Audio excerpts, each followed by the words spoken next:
Ang kwentong ito ay hango sa tunay na buhay. Karanasan ito ni Lazaro. Walang eksaktong taon. Lugar ng Pampanga. Bago natin simulan ang kwento, paki-like at share ng video natin mga kabaryo. At huwag nyo rin kalimutan mag-subscribe bilang pagpapakita ng suporta sa ating channel. Magandang araw sa iyo, kabaryo. Isa ako sa mahilig makinig ng mga nakakatakot na kwentong hango sa totoong buhay at pangyayari. Sa dami ng aking mga pinapakinggang channel, tanging programa lang ninyo ang aking nagustuhan. Lalo na nang malaman ko na tumatanggap kayo ng kwento na nangyari taong 1960. Noong una hindi ko agad napansin ang inyong programa dahil mas gusto ko yung mga kwentong makapagbibigay ng inspirasyon at aral sa akin.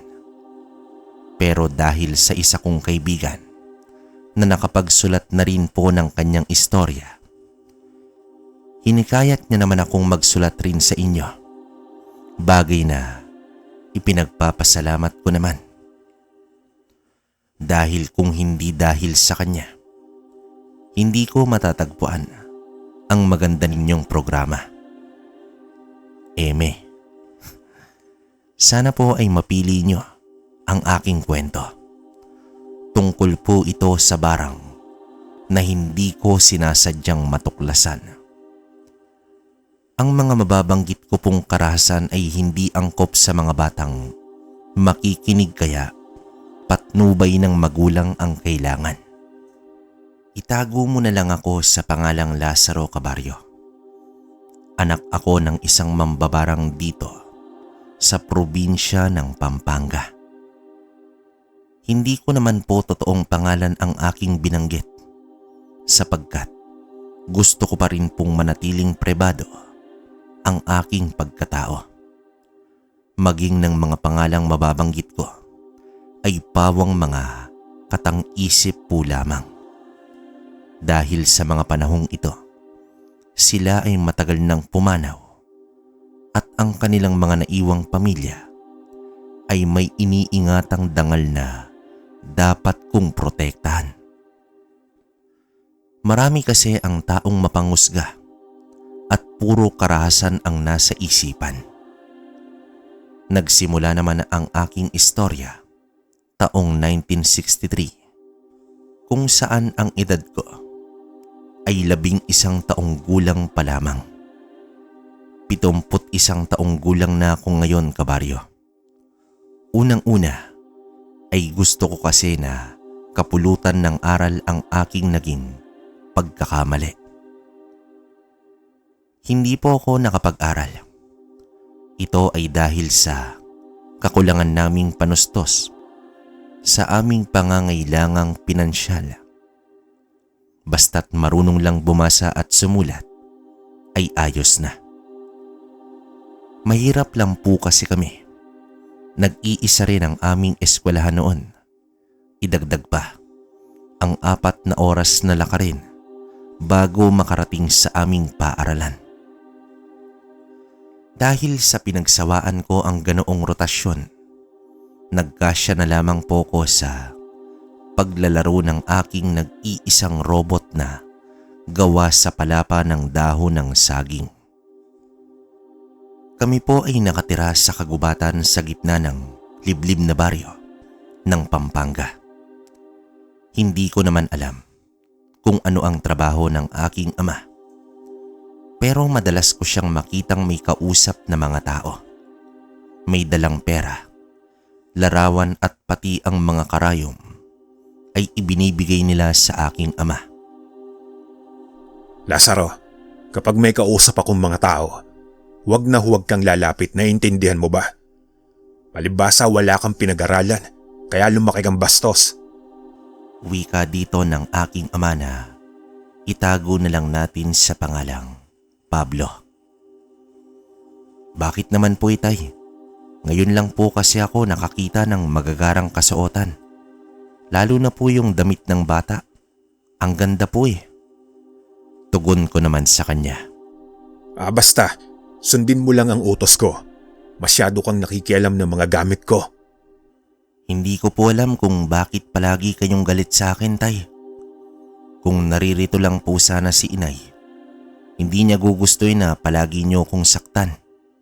Ang problema, iniwan ako. Iniwan ka niya sa akin. Siya ang naging dahilan kung bakit ako nagkaganito. Papatayin ko ang lahat ng mga tao gamit ang kakayahan ko. Tumabi ka nga, baka tamaan ka pa sa akin eh. Ang kinatitirikan ng aming tahanan ay malayo sa mga kapitbahay. Kaya naman ang tumigil ako sa pag-aaral, ay nagmistula na akong preso sa 4 na sulok ng aming bahay at sa aming bakuran. Nauubos ko ang aking oras sa maghapon sa pamamagitan ng paglalaro ng aking robot. Nagawa naman ito ng tatay ko. Nakuha ko lang ito sa luma niyang baul. Binigyan ko siya ng pangalang Rendo. Itinuring kong kapatid at kaibigan ng aking laruan. Pero madalas, nawawala siya sa aking tabi at nakikita kong nakalagay siya sa altar ng aking ama. Palagi niya akong pinapalo kapag kinukuha ko ang laruan ko. Nagtataka na nga ako kasi akala ko para sa akin ang robot na iyon. Nang mga panahong iyon, kabaryo, ay hindi ko naman alam kung para saan ang robot ko. Hindi ko alam na mapanganib pala ang dala nito. Hanggang isang gabi, nagulat ako nang bigla naman akong pinagpapalo ng sinturon ni tatay sa may puwet at binti. Lintik na bata ka. Ano ang ginawa mo sa robot na ito? Napakaraming saksak ng kutsilyo sa katawan. Paano pa akong mababayaran ng kliyente ko kung pinatay mo na ito? Po? Hindi ko kayo maintindihan, tay. Tama na po. Aray. Pabigat ka na nga, pahama ka pa. Kung bakit kasi hindi pa kita ibinigay sa iyong walangyang ina. Leche! Hindi po ako naniniwalang umalis si inay. Namatay siya at inililihim niyo sa akin. At sino namang may sabi sa'yo niyan? Ang isipin mo kung paano kang hihingi ng tawad sa taong napahamak mo. Hindi ko po alam, tay. Wala po kong alam dyan. Kaya nga manahimik ka dahil wala kang alam. Nakapatay ako ng tao, kabaryo, sa pamamagitan ng laruang robot ko. Hindi ko naman kasi alam na gamit pala iyon sa pambabarang. Hindi ko rin alam na may ganoong itim na kapangyarihan ang aking ama. Nalaman ko na lamang iyon nang bigla niya akong sinugod at pinalo. Halos mapuno na ng mga sugat at pasa ang buo kong katawan.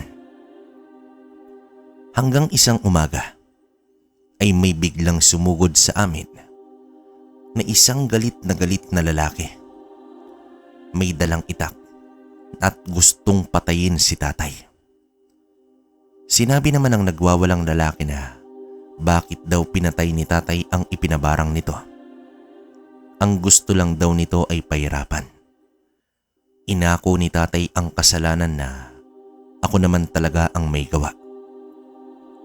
Takot na takot akong nagkulong sa aking kwarto habang nakikinig sa pag-uusap ng dalawang lalaki. Wala sa usapan natin na patayin ng anak niya. Pero kinitil mo ang buhay niya. Masama kang tao. Mapapatay kita eh. Wika naman dito ni Mang Alex. Hoy Alex, baka nakakalimutan mong ikaw ang lumapit sa akin. Binayaran mo ako. Kaya kapag nalaman ito ng matanda, ikaw ang ituturo ko may gawa.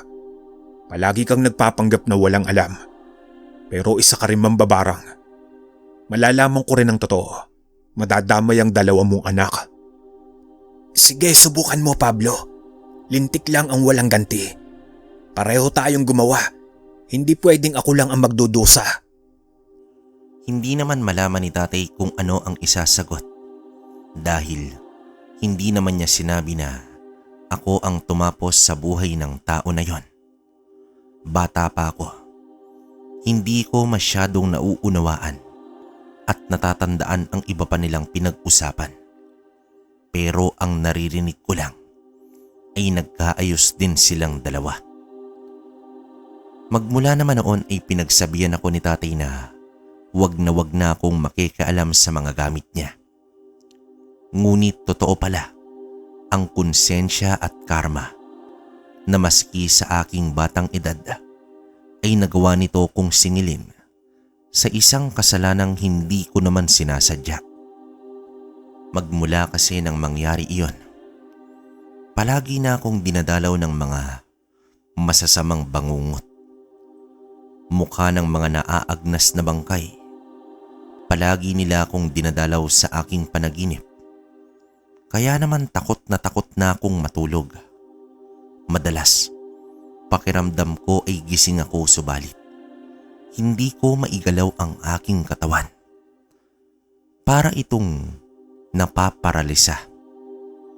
Naririnig ko ang malalakas na alulong ng aso.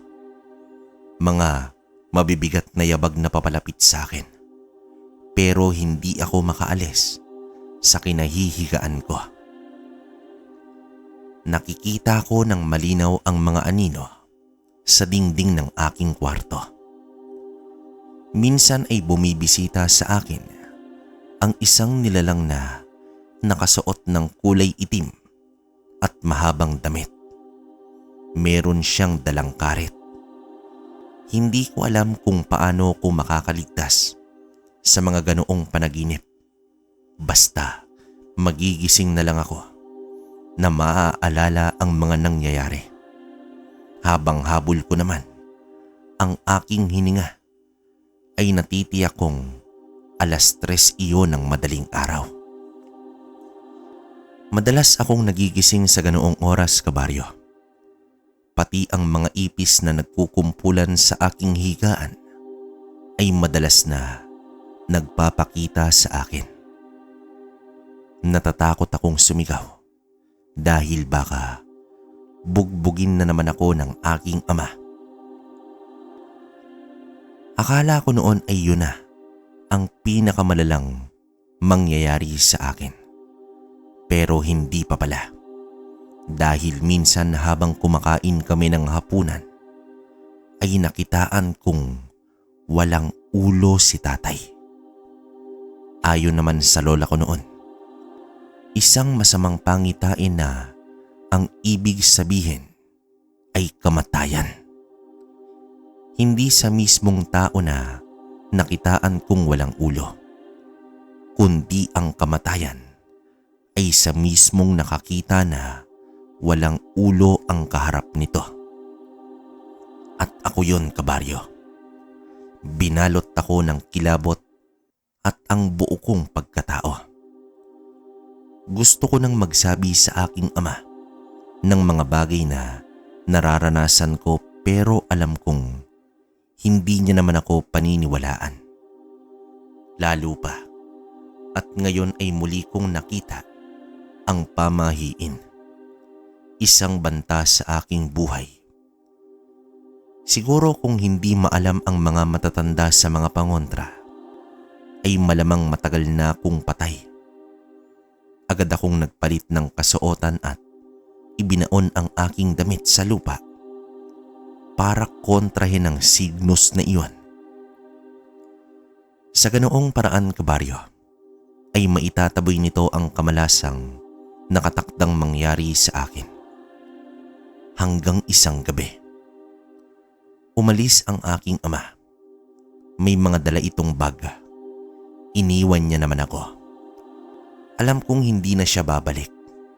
Umiiyak akong humabol sa kanya hanggang sa gitnang kagubatan kung saan madilim at maingay ang mga insektong panggabi. Tay, wag niyo po akong iiwan. Sasama po ako sa inyo. Bitawan mo nga yung hita ko, Lazaro. May dala kang kamalasan. Hindi na tayo pwedeng magsama. Ano bang sinasabi mo, tay? Bakit po ba? Anong nagawa kong mali? Paano na po ako? Tanggalin mo nga ang mga braso mo sa hita ko kung ayaw mong sipain kita. Sige na po, bugbugin niyo ako hanggang gusto niyo. Huwag niyo lang akong iwan, Tay. Nakikiusap po ko. Tay, isama niyo na ako. Hindi kita kayang pakisamahan. Naaalala ko lang ang iyong ina. Wala naman akong nagawa ng mga oras na yon, kundi ang tanawin ang likod ng aking ama habang papalayo ito. Pagkalipas ng ilang minuto, bumagsak ang malakas na ulan. Kasama ng kidlat at kulog, dala ng matinding sama ng aking loob, pinabayaan kong humandusay ang aking katawan sa basang lupa. Idinepa ko ang aking mga braso. Ipinagdasal ko na sana ay lamunin ako ng lupa at tamaan ng kidlat. Nangingibabaw ang aking mga iyak habang wala nang ganang mabuhay pa. Hanggang bigla na lang lumakas ang ihip ng hangin at tinamaan ako ng kidlat sa katawan. Dahilan para masunog ang aking kaliwang binti. Humingi naman ako ng tulong pero dahil malakas ang ulan at sa boltahing tumama sa akin, nawalan ako ng malay habang nakadapa sa lupa at naliligo na sa putik. Kinabukasan ay narinig ko ang mahinang musika ng radyo sa tapat ng aking tenga. Maganda na parang dinadala ko sa mapayapang lugar. Maya-maya pa ay may boses ng isang matandang lalaki ang naririnig ko. Gumising ka na, iho. Alam kong may malay ka na. Bumangon ka at uminom ka muna ng nilagang luya. Salamat po. Ano bang nangyari sa'yo, iho? Bakit ka nawalan ng malay sa putikan? Wala po, Lolo.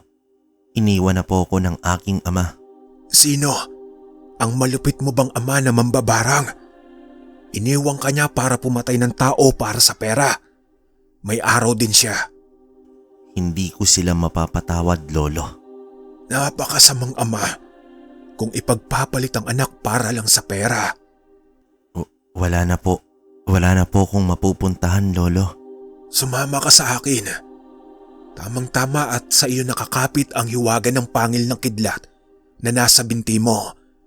Magagawa mong maging isang mahusay na albularyo gamit ang lusang plato. Po? Ano pong sinasabi niyo, Lolo? Santiguar kontra barang. Tulungan mo kung gumamot ng mga binabarang bilang ganti sa kasamaan ng iyong ama. Bakit niyo po ako tinutulungan? Para bigyan ng katarungan ang pagkamatay ng aking anak.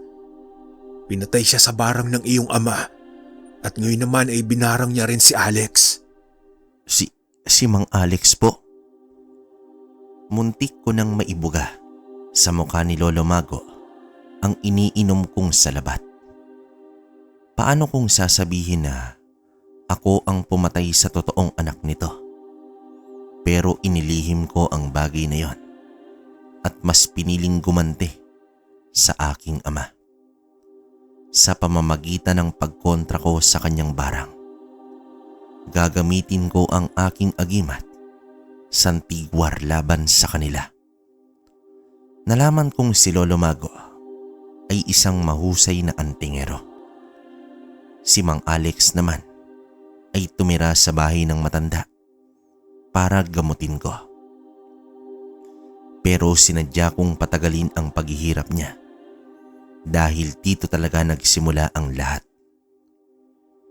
Ito ang totoong pumatay sa anak ni Lolo Mago, pati ang pagpapatuloy ng mga ganoong masasamang pangitain ay nananatili sa akin hanggang sa 5 taon nang nakalipas at isa na akong ganap na binata.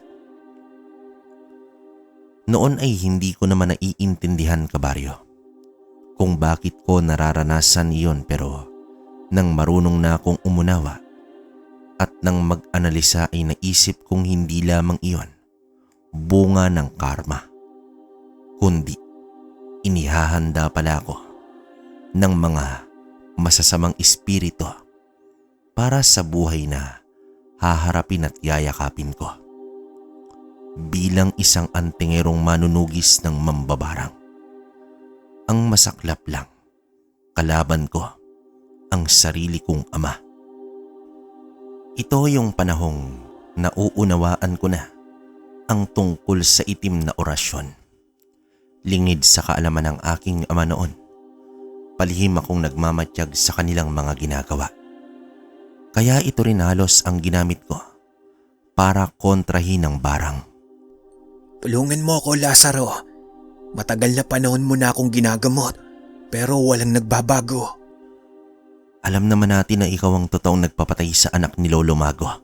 Bakit kita tutulungan? Magpasalamat ka at hindi ko sinabi sa matanda kung ano ang ginawa mo. Magdusa ka dahil simula nang mangyari yon, nagdusa na rin ako. Pagbabayaran niyo ang ginawa niyo sa akin. Matagal na akong nagdudusa, Mang Alex. Kaya manigas ka. Hinding-hindi kita gagamutin. Isang gabi noon, kabaryo, umuwi naman si Lolo Mago na humihingal at hindi ito makahinga. Para itong nauubusan ng hangin sa dibdib. Nakaalis na ng oras na yun si Mang Alex kaya malaya kong magagamot si Lolo sa pamamagitan ng santigwar. May mga bumabarang sa akin. Panahon na para tuluyang ilipat ko sa iyo ang kakayahan ko sa panggagamot, Lazaro. Lolo, pero baka hindi ko po magawa. Nagulat na lang ako noon, kabaryo, sa biglang pagsuka ng dugo ni Lolo Mago, maging ang pagtubo ng mga bukol sa mukha nito. Sinubukan ko naman siyang gamutin gamit ang mga natutunan ko pero parang walang epekto. Sa halip, nahilo ko at nagsuka na parang may gumagalaw na kung anong hayupin sa loob ng tiyan ko.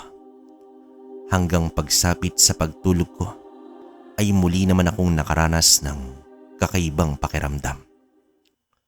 Maging ang masasamang pangitain, madalas kong makitang walang ulo si Lolo Mago. Muli naman akong kinausap ni Lolo Mago. Kailangan na raw na maging katulad niya ako. Ngunit imbis tanggapin ko yon, ay tumanggi ako. Mariin kong tinanggihan ang pagsasaling kakayahan sa akin. Mahigpit akong tumutol sa kanyang kagustuhan na gawin din akong albularyo katulad nito. Dahil kahit gusto ko ang mga nakikita ko, alam kong hindi ako mapapanatag. At sa takot na makalaban ko rin ang aking ama.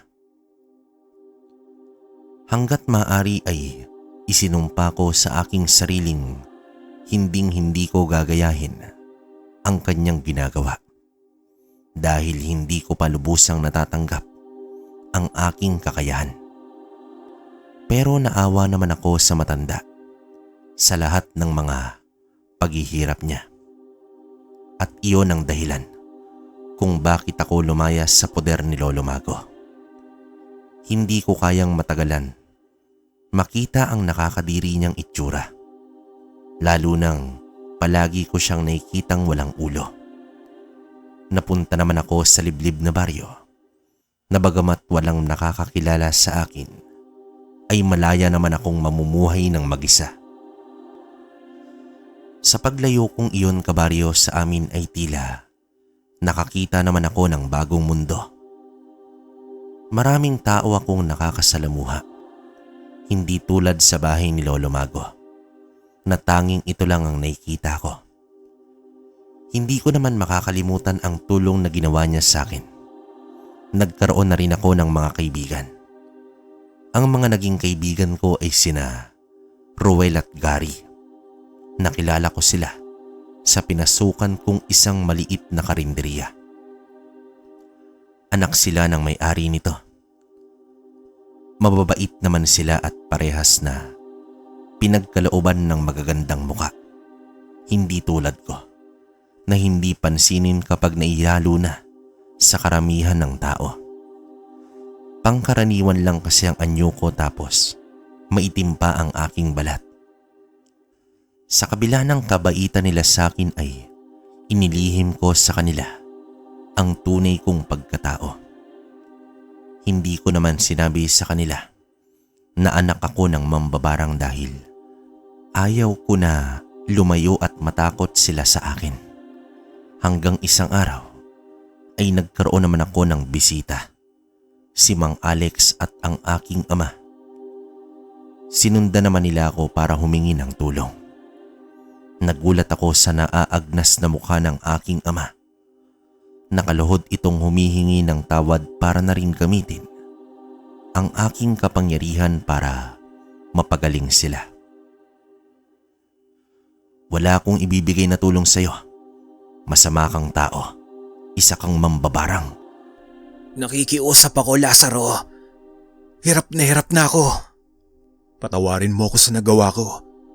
Pero ikaw lang ang makakatulong na mawakasan ang paghihirap ko. Lazaro anak, tulungan mo ko. Ang hindi ko alam, narinig nila Roel at Gary ang aming naging usapan. Walang lihim na hindi nabubunyag. Nalaman nila ang aking sekreto ng aksidente nilang makita ang aking ama at ang kaibigan nito. Dahil likas sa mga tao ang mangusga, ay agad-agad nilang inisip na isa rin akong mambabarang. Hindi nila ako binigyan ng pagkakataon para makapagpaliwanag at may pagtanggol ang aking sarili. Sa halip ay ipinagkalat nila ito hanggang sa kinakatakutan na ako sa buong baryo. Ang kaibigan na aking pinagkakatiwalaan ngayon ay bigla akong ipinahamak. Nawalan naman ako ng trabaho at kinatakutan ng mga tao. Pero isang araw, nagkasakit sina Gary at Roel. Isang sakit na gawa ng barang. Pinuntahan ko naman sila sa kanilang bahay, kasama ang aking ama, para linisin ang aming pangalan na wala kaming alam sa mga tumubong sakit nila. Sa una ay nagalit sila, pero nang sinabi kong isa akong albularyo, ay pumayag silang magpagamot. Pumikit kayo, sabay ko kayong gagamutin. Susunugin ko ng kandilang likod ng plato. Kung anong hugis ang mabuo, kayo ang magpasya kung papatayin ba o ibabalik sa mambabarang ang ginawa niya sa inyo. Lazaro anak, sigurado ka na ba sa santigwar mo? Baka mapahamak ka. Kailan pa po kayo nagkaroon ng pag-aalala sa akin? Sa inyo nagsimula ang barang. Matagal na akong huminto sa pambabarang matapos na makapatay ka anak. Ang dahilan ng pagkawala ko ay ang pagprotekta sa iyo. Dahil kumapit sa iyo ang kapangyarihan ng barang pagkatapos mong mapatay ang anak ni Lolo Mago.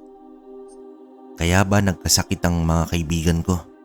Dahil nagalit ako sa kanila. Kinapitan sila ng barang na nakadikit sa pagkatao ko.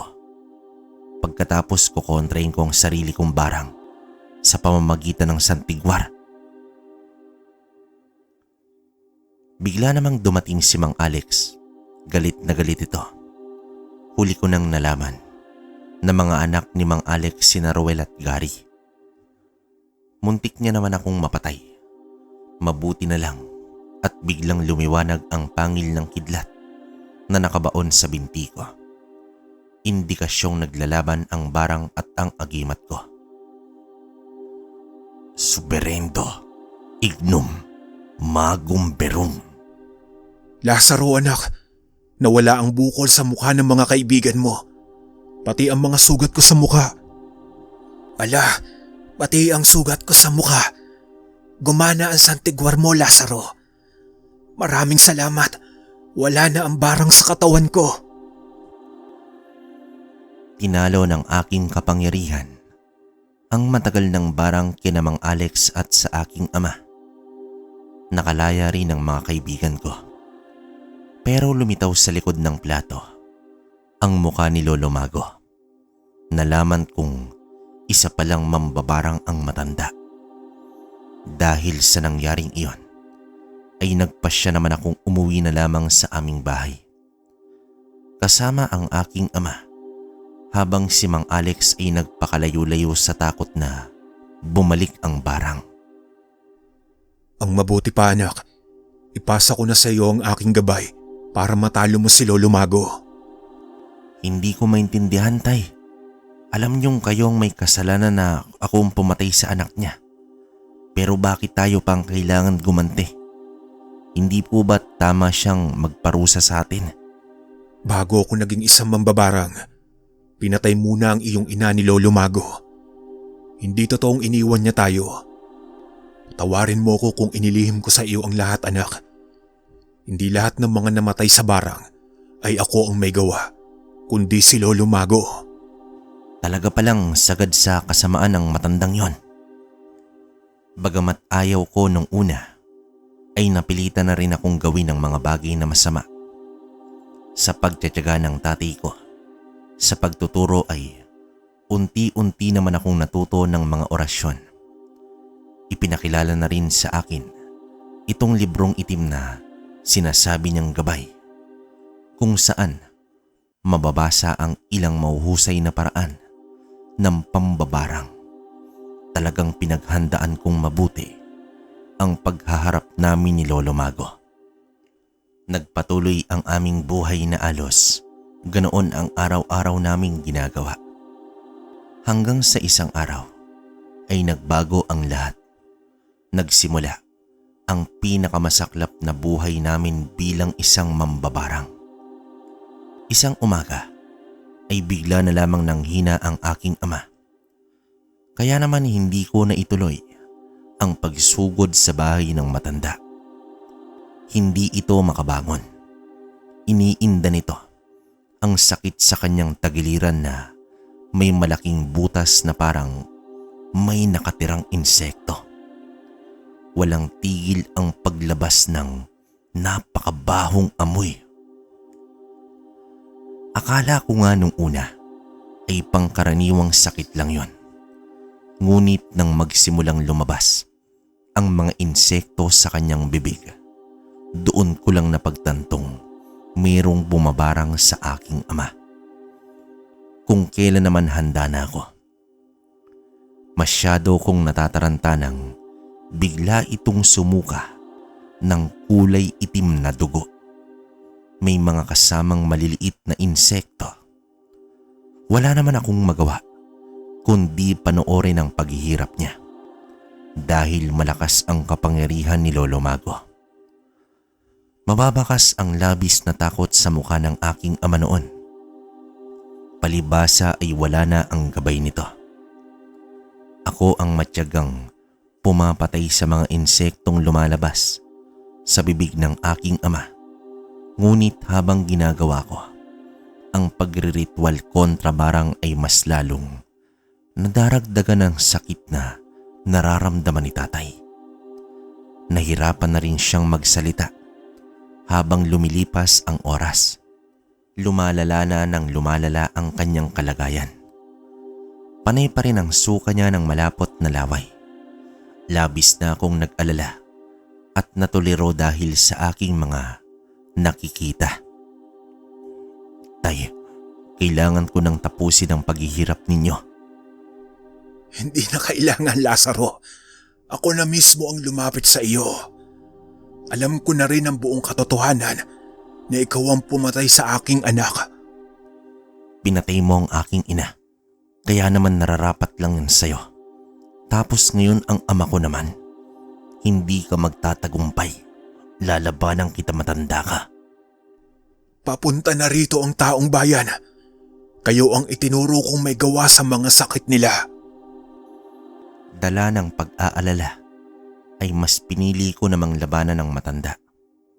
Biglang lumiwanag ang aking paningin.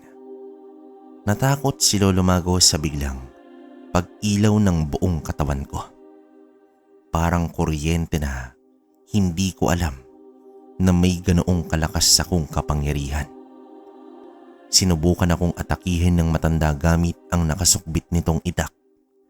Pero nabigo ito dahil tumalsik ang sandata nito sa lakas ng boltahe ng kuryenteng nasa katawan ko.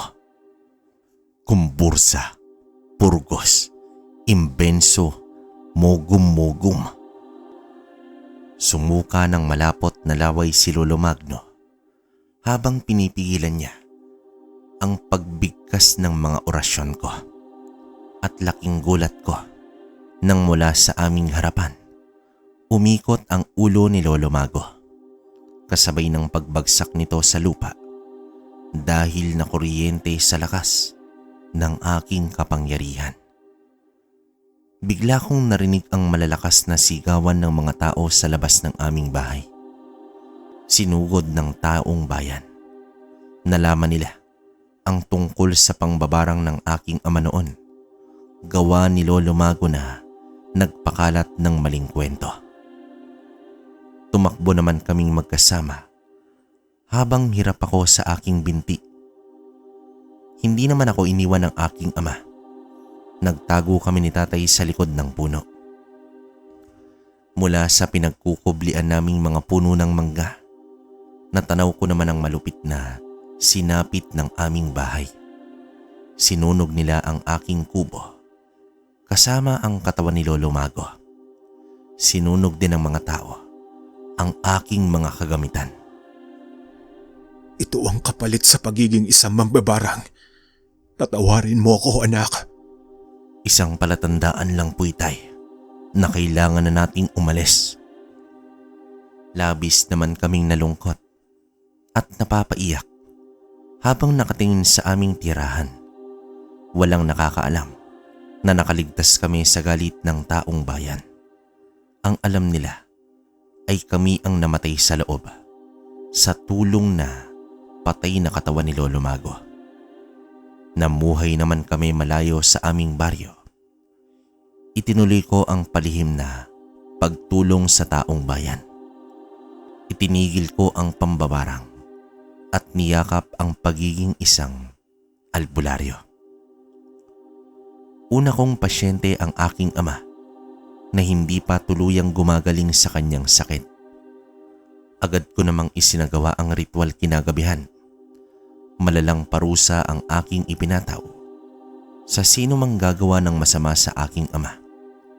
Malakas ang kutob ko na kaya hindi pa ito gumagaling ay dahil may isang tao pa ang bumabarang sa kanya. Nilagyan ko ng matinding pangangati sa balat ang kalaban nito. Gamit ko ang aking santigwar.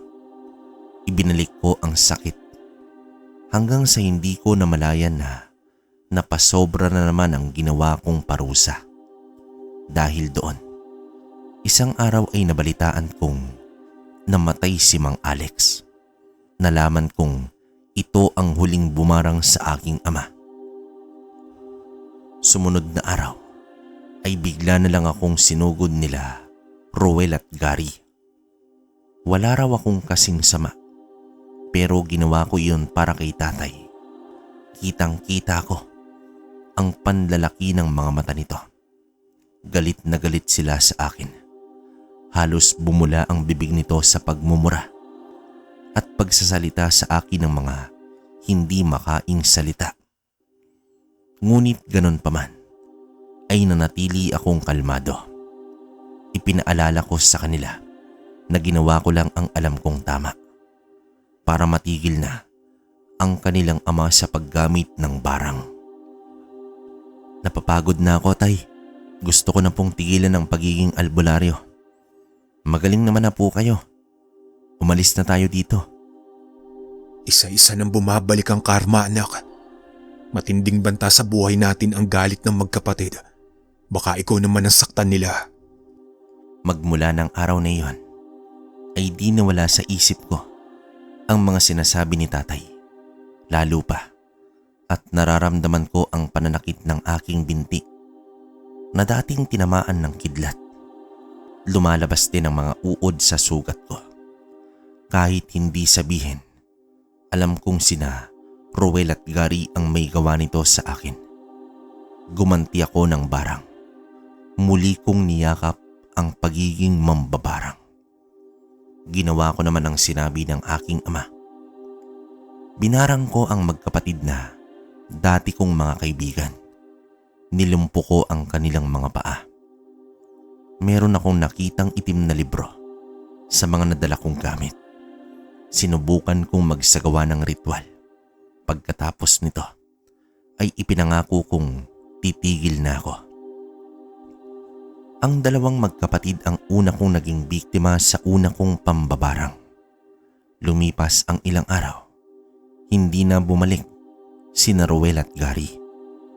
Inisip kong marahil ay nagtagumpay ako sa aking pambabarang sa kanila at doon ko naramdaman ang labis na kalungkutan ng mapagtanto ko na malungkot pala ang mabuhay na masamang tao.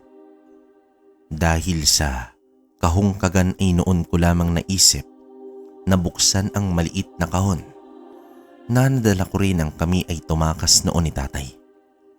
Iyon ay mga gamit ng aking ina. Nang buksan ko naman iyon, ay nakita kong may isang larawan ang nakakabit doon. Isang larawang gumimbal sa aking pagkatao. Tay, anong ibig sabihin ng larawan na ito? Magpapaliwanag ako. Paano pong kasama si nanay, si Mang Alex, pati sina Ruel at Gary? Sumagot ka, tay. Kapatid mo sila sa ina. Iisang babae ang minahal namin ni Alex. Binarang ni Alex ang iyong ina dahil ayaw niyang mamuhay kaming mapayapa. Nang una ay akala ko si Lolo Mago ang pumatay sa nanay mo. Kaya naisipan kong gumanti sa utos din ni Alex. Pero siya talaga ang sumira sa iyong ina. Paano ang mga kapatid na binarang ko? Hindi nila lamang tungkol dito. Binawi ko naman ang barang sa mga kapatid ko. Sa tulong ng aking ama, ay itinama ko ang aking mga nagawa. Lumiwanag naman ang aking buong katawan bilang pagtatanggal sa kapangyarihang taglay ko. Kasama ang kakayahan ko sa barang. Nawala lahat ang kapangyarihan ko.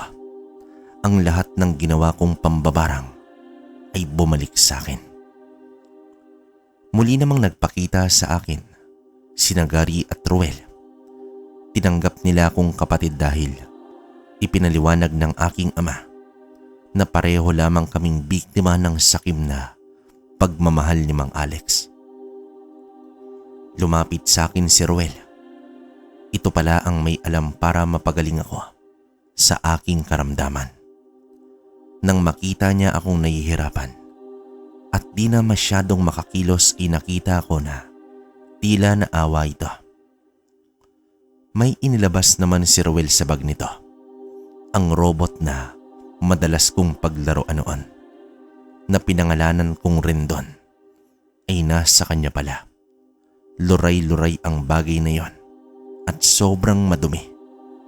Grabe ang sinapit nito sa kamay ni Mang Alex. Nakasulat naman sa likod nito ang pangalan ng aking ama. Kaya humingi ng tawad si Ruel, maging si Gary sa ginawang kaguluhan ng kanilang ama. Inilapag ni Ruel ang robot sa aking harapan. Naglabas ito ng gunting at sinugatan ang bandang tuhod nito. Lumabas naman ang ilang piraso ng ipis mula doon. Sumigaw naman ako sa labis na sakit na aking nararamdaman. Nakahinga ako ng maluwag nang marinig ang bagay na yon. Nagpasalamat naman ako dahil kahit gaano pala ako kasama, ay kaya pa rin akong bigyan ng isa pang pagkakataon. Doon ko rin napagtanto na hindi lahat ng tao ay masama dahil merong isa na handa akong patawarin. Nawala na ang barang sa sugat ko dahil pinutol ni Ruel ang koneksyon ng barang ni Mang Alex. Habang tinatanaw ko naman sila paalis ng aking kubo, ay tumulo ang luha ko. Niyakap ako ng aking ama. Panahon na para kalimutan natin ang lahat, anak. Patawarin mo ang iyong sarili. Naputol mo na ang aking paa. Tay, bago ko nauunawa ang mali ang gumamit ng itim na karunungan. Bigla naman akong naiya sa aking mga pinagagawa. Tama ang mga kapatid ko. Wala akong karapatang magparusa sa taong nakagawa ng kasalanan sa akin dahil ako mismo ay makasalanan. Kaya mula noon, kabaryo, ay binigyan ko ng halaga ang aking pangalawang buhay. Sinunog ko ang robot at itinago ko ang aking pangsantigwar. Tinalikuran ko na rin ang aking pambabarang. Kasabay noon ay ang pagpapatawad ko sa mga taong nagkasala din sa aming pamilya. Bumalik ako sa pananalig sa Diyos. Nang mawala ang galit ko, doon ko naramdaman ang kapayapaan sa aking puso. Pinagsisihan ko lahat ng mga maling nagawa ko at inihingi ko iyon ng tawad. Sa kasalukuyan ay halos matanda na ako. Nakapag-asawa ko ng isang dalagang may pananalig sa Diyos. Nagkaroon ako ng isang masaya at maayos na pamilya. Walang nakakaalam sa kanila ng dati kong katauhan at ang sikretong ito ay babaunin ko na lamang hanggang sa sarili kong libingan. Dahil ayaw kong isa sa kanila ay magka-interes sa dati kong gawain. Ang dalawa ko namang mga kapatid ay nakapag-asawa na rin at nagkaroon ng kanya-kanyang pamilya. Para sa lahat ng sumusuporta sa inyong programa, naway magsilbing leksyon sa lahat ang aking karanasan.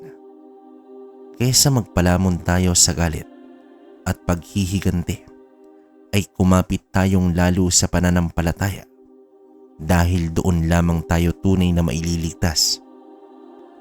Kapayapaan ang hatid ng kabutihan. Samantalang kamatayan naman ang kasamaan. Matuto tayong mamili ng tama at huwag magpadalos-dalos sa ating mga ginagawang pasya sa buhay. Hanggang dito na lamang po ang aking kwento, kabaryo. Sana ay mas lalo pa pong yumabong ang inyong programa. Saka nga po pala, aabangan ko po ang kwentong ito at paulit-ulit kong papakinggan. Salamat pong muli. Paalam. Okay mga kabaryo, no? Bali hanggang dito na lang yung kwentong ipinasa sa atin. Opinion ko sa kwento, medyo nakakalungkot lang kasi parang ang nangyari kasi rito is yung parang kaliwa kanan, di ba? So, yun nga, medyo maraming revelasyon yung nangyari. Nakita naman natin at napakinggan na si Lolo Mago pala ang tunay na mambabarang. Grabe. Tinuruan pa siyang magsantigwar ni Lolo Mago, no? Sa mga ganitong kwento, kabaryo, iniisip ko kung anong uri sila nahanay. Kasi isipin mo na lang, ito na lang si Lazaro. Kaya niyang gumamit ng barang tapos santigwar. Sa mga hindi nakakaalam, ang santigwar ay tawas sa Tagalog, no? Pero grabe tong kwento na to. Medyo nakakalungkot lang kasi ang daming part na parang, alam mo na, ang daming namatay, no? Pero in the end, tama naman yung sinabi. Mas maganda yung kumapit tayo sa kabutihan, di ba? So, yun. Ayoko na rin bigyan ng masyadong komento kasi medyo sensitibo yung nilalaman ng kwento natin ngayon. Kayo nang bahala, kabaryo, magbigay ng komento kung anong nakikita nyong. May nakita ba kayong parang dapat na sabihin kay Lazaro kasi pwede niyang makita to at mapakinggan, di ba? So, yun. Iwan niyo sa baba para mabasa ko at mabasa niya rin. Tapos, yun pala sa mga hindi pa nakapag-subscribe, no? Pa-subscribe ng channel natin at palike na rin. Kayo nang bahala mag-share. Salamat din sa mga nakikinig sa kwentong kalakbay at kwento ni Kabaryo, yan. Ingat kayong lahat, tapos yung shoutout natin siguro next upload na. Medyo abala tayo ngayon, alam niyo naman.